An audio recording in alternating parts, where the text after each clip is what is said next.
আসসালামু আলাইকুম। ওয়ালাইকুম আসসালাম। সাহেব ভালো আছেন? হ্যাঁ ভালো।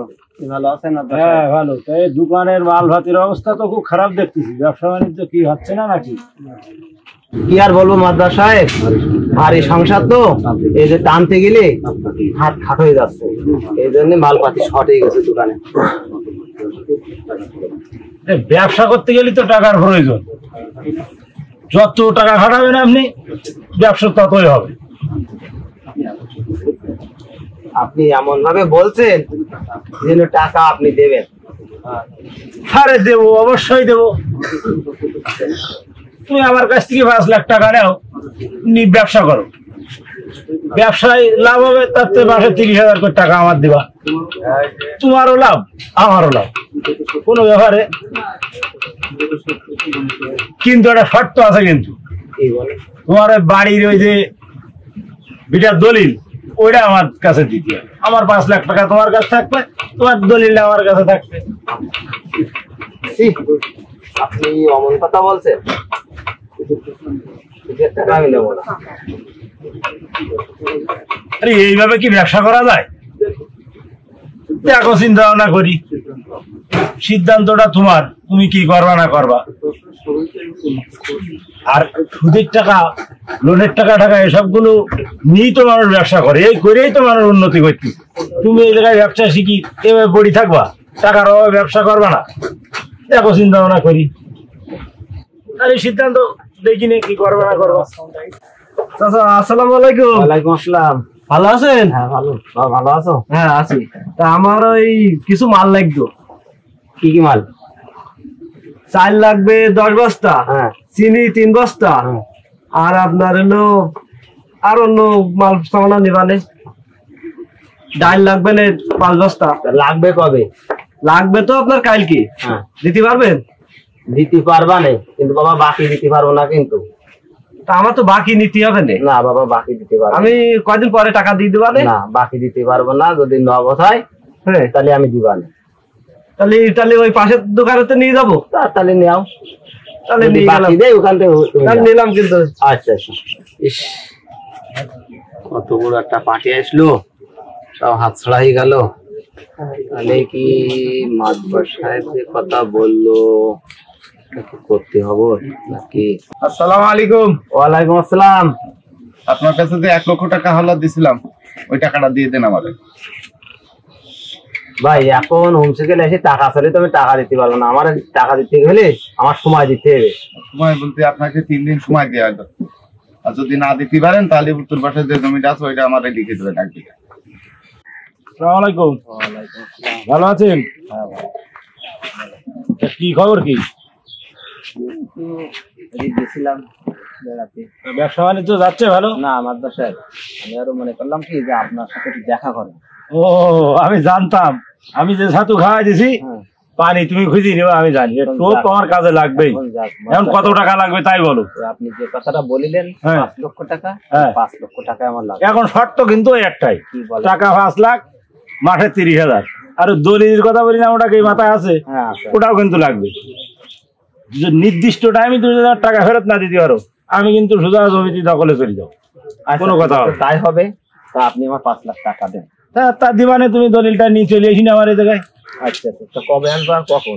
কালকে সকালে এসে 100 টাকা তোমার বাড়ি রেডি। আচ্ছা, আমার কাজই তো এই, বুঝো না? ঠিক আছে, তাহলে ভালো থাকেন।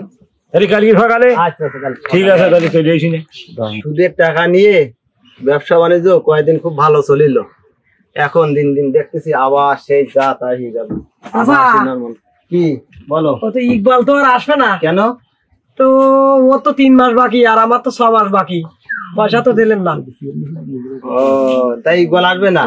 বাকি বলে আসবে না, বাকি ও 3 মাস বাকি, তো আর আসতে যাচ্ছে না ইকবাল। এক কাজ আর আমার তো 6 মাস বাকি। তাহলে এক কাজ করো, কিভাবে চলবে? দোকানপাট তো ভালো চলতেছে না এখন, তাহলে তুমিও চলে যাও। আমি চলে যাবো? হ্যাঁ তাই যাও, তাছাড়া কি করবো? ইকবালের কি করবে? একটা পার্টি বলিলাম, এখন এই দোকান বিক্রি করে দিতে হবে। তো আমি নিয়ে এলাম, ইকবাল তো আমার ধরতে যেটা। এখন তো করার কিছু নেই, একটা এই দোকান এখন বিক্রি করতে হবে। বিক্রি করে এই যে ঋণ দায়ক হয়েছিলাম, তাই সব টাকা পয়সা এখন দিতে হবে। একটা পার্টি বলিলাম 20 লাখ টাকা বিক্রির কথা হয়েছে, ও পার্টিটা আসুক, আসলে এই দোকান বিক্রি করে তোমাদের টাকা পয়সা সব দিবা। চলেন তাহলে, আর কি করবো। আসসালামু আলাইকুম। ওয়ালাইকুম আসসালাম। চাচা ওই আর একজন আসতেছি দেখছি। আসসালামু আলাইকুম ভাই, ভালো আছেন? হ্যাঁ ভালো। ভালো আছেন ভাই? আমার ফোন করে আসতে বলছিলেন আপনার দোকানটা বিক্রি করবেন। হ্যাঁ তা আমি আসলাম। এটা আপনার দোকান? হ্যাঁ এটা। 20 লাখ টাকার মতোই আছে। আচ্ছা বাইরে এসে কথা বলে আসেন, এখানে তো বাড়ি চাই। চাচা ঠান্ডা খাবেন? না বাইরে এসে কথা বলেন, আসুন বাইরে আসুন।